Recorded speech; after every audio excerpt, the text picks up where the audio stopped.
À l'occasion de cette première conférence nationale sur la physique des matériaux et leurs applications, j'ai l'honneur de vous présenter ce travail intitulé Caractérisation du semi-conducteur TiO2 dopé au Hamann TiO2 et évaluation de son efficacité photocatalytique. Le plan de la présentation est le suivant: introduction, technique de caractérisation de Hamann TiO2, application photocatalytique et conclusion. Le Hamann TiO2 a été caractérisé par différentes techniques expérimentales. Le cliché montre que le Hamann TiO2 est formé de cristallites de forme sphérique et uniforme, avec une taille moyenne des diamètres de 30 nanomètres. Le Hamann TiO2 a une phase cristalline pure, ce qui est en accord avec la fiche ICDD. D'autre part, la taille moyenne des cristallites est de 37 nanomètres. L'analyse BIOT réalisée sur le Hamann TiO2 a donné une valeur de la surface spécifique de 37 m² par gramme. Par ailleurs, la distribution moyenne de la taille des particules est 38 nanomètres.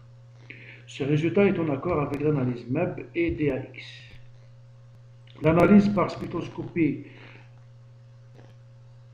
à dispersion d'énergie EDS confirme la présence de tous les éléments chimiques composant le Hamann TiO2.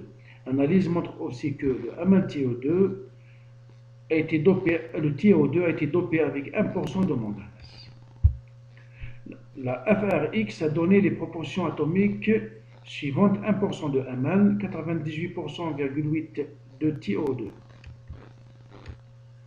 De ce fait, ces deux techniques EDS et FRX montrent clairement que TiO2 est dopé avec succès par le Hamann. Le spectre de la réflectance diffuse a été obtenu par une transition directe. La bande interdite égale à 2,88 eV, donc la photoréponse spectrale du Hamann TiO2 est dans le visible. La courbe de capacitance montre un comportement de type N avec un potentiel de la bande plate de moins 0,84. Dans ce cas, les porteurs de charge majoritaires sont des électrons.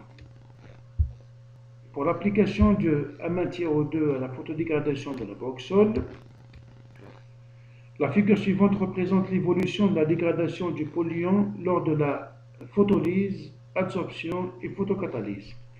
Nous avons remarqué que l'amboxol est récalcitrant à la photolyse dans ces conditions.